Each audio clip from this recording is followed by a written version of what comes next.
योग गीता में आप सभी का स्वागत है।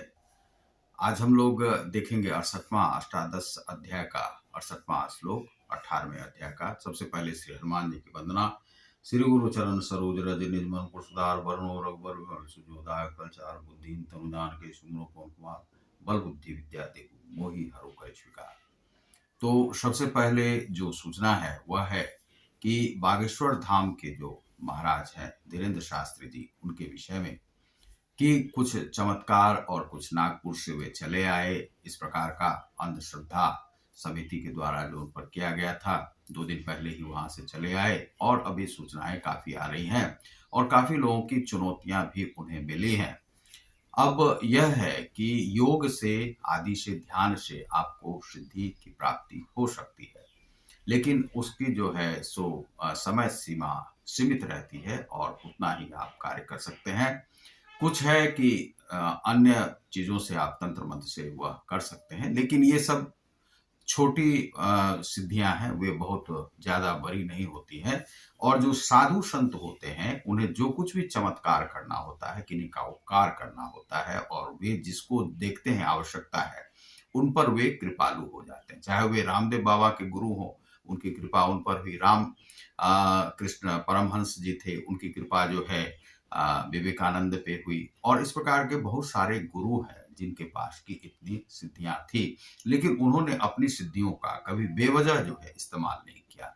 और जो योग्य होता है अधिकारी, अधिकारी की विशेषता जो है सो संत समाज में विशेष ध्यान रखा जाता है। धर्म में, ध्यान में, योग में तो उसका ध्यान रखा जाता है किसके लिए हम क्या कृपा कर रहे हैं। लेकिन इसका कोई इसी प्रकार से करने लगे तो वह अच्छा नहीं है। साधु संत फकीर को जो कुछ भी करना होता है वे मौन रहकर, अंतर्मुखी रहकर, जहां पर देखते हैं जिसकी आवश्यकता वे कर देते हैं, लेकिन किसी को बताते नहीं। और जो चमत्कारी और चमत्कार को दिखा करके अपना करना चाहता है, ऐसा कुछ कार्य रामकृष्ण परमहंस जी भी कहते थे, करते थे, लेकिन उन्होंने कभी इसको चमत्कार के रूप में नहीं दिखाया। आवश्यकता जिनको हुई वे कर दिए और वे अपना चले गए। कोई बीमारी से भी मुक्त हो सकता है, लेकिन यदि सारे बीमारियां यहीं पर इसी प्रकार से ठीक हो जाती तो बीमारी देने वाले भी तो ईश्वर ही हैं।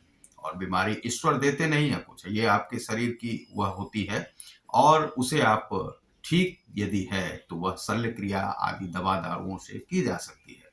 और बहुत सारे तो जैन मुनि ऐसे हुए हैं कि दवा दारू लेते ही नहीं है और वे चमत्कार पे इस प्रकार का विश्वास नहीं करते हैं, सत्य पे विश्वास करते हैं। तरुण सागर जी महाराज इस प्रकार से थे।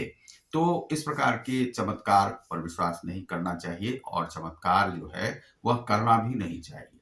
और जिस प्रकार से आप यदि प्रवचन करते हैं, प्रवचन करें। कुछ लोगों से आप कुछ करवा सकते हैं, जैसे अस्पताल बना है, अस्पताल में लोगों को आप इलाज के लिए फ्री करवा सकते हैं, ये सब करें।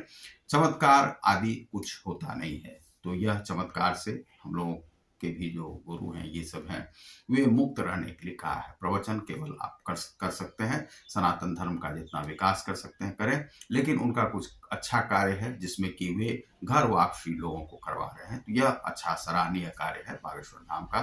तो आज हम लोग देखते हैं 18वां श्लोक, क्या कहते हैं 68वां श्लोक।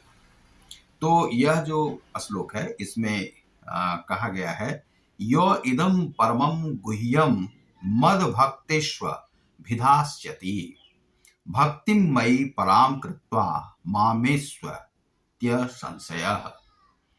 यह जो इदम इस परमम अत्यंत गुह्यम रहस्य को मत मेरे भक्तेषु भक्तों में से अभिधास्यति कहता है, सेज भक्तिम भक्ति को, मई मुझको, पराम दिव्य, कृत्वा असंशय इसमें कोई संशय नहीं है।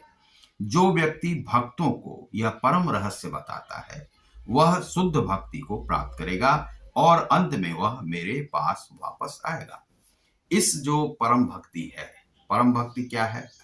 तो यह योग से यदि जोड़कर देखेंगे गीता को तो आपको योगमयी दिखाई पड़ेगा, ध्यान से जोड़कर देखेंगे तो ध्यानमयी दिखाई पड़ेगा, कर्म से जोड़कर देखेंगे तो कर्म के सिद्धांत पे यह खरा उतरता है।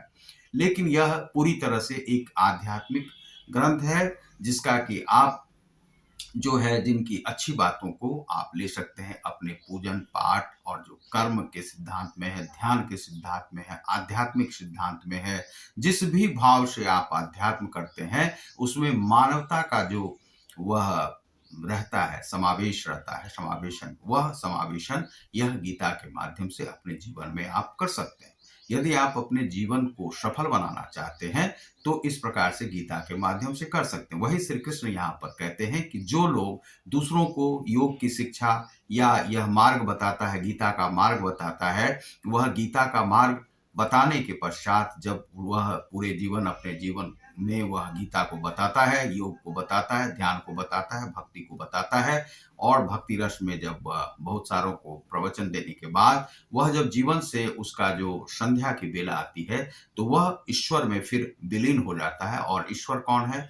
तो श्री कृष्ण में, विष्णु में वह विलीन हो जाता है, या जो भी उसके इष्ट देव हैं उसमें वह विलीन हो जाता है, आता है, अपना कार्य करता है और कार्य करके फिर वह चला जाता है। यह जो है उन्होंने कहा है और यह प्रभुपाद महाशय के भी अनुसार समझ सकते हैं, गीता प्रेस के भी गीता के माध्यम से समझ सकते हैं आप, जो लाहिरी महाशय हैं उनके भी माध्यम से आप समझ सकते हैं।